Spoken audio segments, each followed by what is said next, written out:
नमस्कार बंधुरा गार्डनिंग संक्रांत विषये नतून नतून अपडेट दीते आपनादेर सामने चले एसेछि आमि तनय और आपनारा देखछेन यूट्यूब चैनल गार्डन टाच अफ ग्रीनारि। बंधुरा आमि आमार छाद बागाने और आपनारा देखछेन आमार छाद बागानेर एई मुहूर्ते एकमात्र आम गाछ ताते किन्तु अलरेडी मुकुल एसे गेछे। मुकुल बा बउल जाई बोलुन, आमादेर चलती कथा आमरा बउल बोली, যাই হোক এসে গেছে এবং প্রচুর ফুল কিন্তু ফুটেও গেছে। এই দিকের দেখুন এগুলো কিন্তু বউলগুলো মোটামুটি শুকিয়ে গেছে এবং আছে একটা মোটামুটি একটা কালো প্লাস্টিকের বালতিতে, খুব একটা বড় জায়গা নয়। গাছটা মোটামুটি ধরুন 2-3 বছর হয়েছে, একটা বড় নার্সারি থেকে কেনা।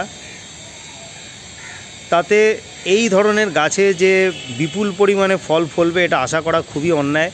এবং আমাদের কলকাতার যা এনভায়রনমেন্ট, যা আবহাওয়া, তাতে কিন্তু প্রচণ্ড গরমে এমনিই ছাদেতে টেকা দায় হয়ে পড়ে। তাতে কিন্তু গাছের পাতা পুড়ে যাওয়া, বিশেষ করে আম গাছের পাতা পুড়ে যাওয়া এবং এই আম ধরে রাখা, এটা কিন্তু একটা ভীষণ প্রবলেমেটিক ব্যাপার, খুবই সমস্যা কারণ হয়ে যায়। যেখানে একটুখানি ওয়েদার ঠান্ডা ভাব থাকে, একটু দূরের দিকে, একটু ইন্টেরিয়ারের দিকে, পশ্চিমবঙ্গের বাইরে একটুখানি জলপাইগুড়ি বলুন বা কুচবিহার বলুন, ওই সব সাইডে, সেই সব জায়গায় কিন্তু ওয়েদারটা মোটামুটি প্লিজেন্ট ওয়েদার থাকে। সেই জন্যে কিন্তু ওখানে এই ধরনের আম গাছগুলো কিন্তু খুব ভালো হয়। কিন্তু আমাদের কলকাতায় ছাদ বাগানে আম গাছ করা সত্যিই কিন্তু কষ্টকর, অন্তত আমার পক্ষে। কিন্তু আমি মিথ্যে কথা বলবো না, আম গাছ কিন্তু আমার কাছে বেশ কয়েকটা গাছ মরে গেছে। এটাও হতে পারে আমার যত্ন আত্তি সেইভাবে হয় না। তা যাই হোক, এই আম গাছটা আজকে আপনাদের দেখাবো।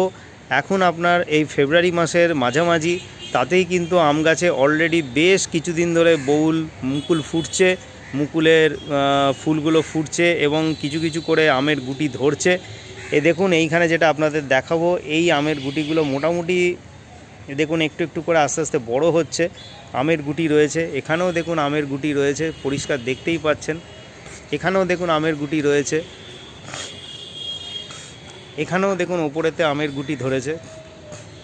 চারদিক থেকে আপনাকে দেখাচ্ছি, এইখানেও দেখুন আমের গুটি রয়েছে। আর এইখানে এই ফুলগুলো দেখুন এখনও পর্যন্ত ফোটেনি, এই ফুলগুলো এখনও পর্যন্ত ফোটেনি, ফুটবে আজ বা কালকেই ফুটবে।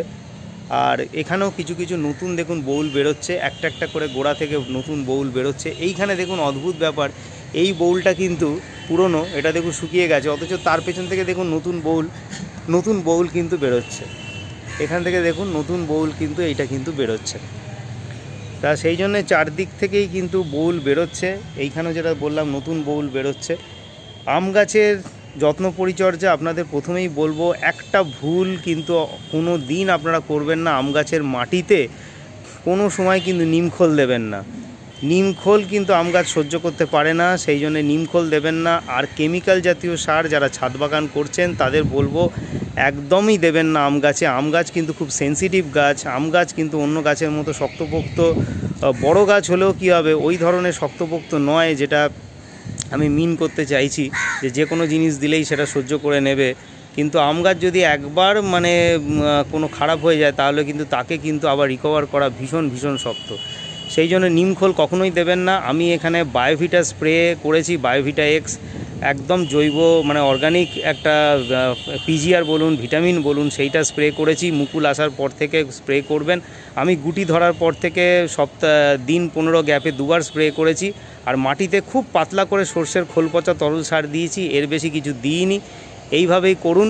আর একটু বোরন দিয়ে দেবেন, বোরন যেগুলো আপনার ওয়াটার সলিউবল বোরন দেখবেন, সেই বোরন আপনার নিয়ে সামান্য 2 গ্রাম 1 লিটার জলে মিশিয়ে আম গাছের গোড়াতে দেবেন। আর ওই বায়োভিটার সাথেও স্প্রে করবেন। আর অবশ্যই স্টিকার মিশিয়ে নেবেন, স্টিকারের ভিডিও আমার চ্যানেলে আছে, আপনারা দেখে নেবেন। এই স্প্রে করার সাথে স্টিকার মিশিয়ে নেবেন। এইটুকুই করুন, তাহলেই মনে হয় ভালো হবে, অতিরিক্ত যত্ন করার কোনো দরকার নেই। বন্ধুরা আজ এই পর্যন্তই, পরের ভিডিওতে আবার আপনাদের সাথে দেখা হবে।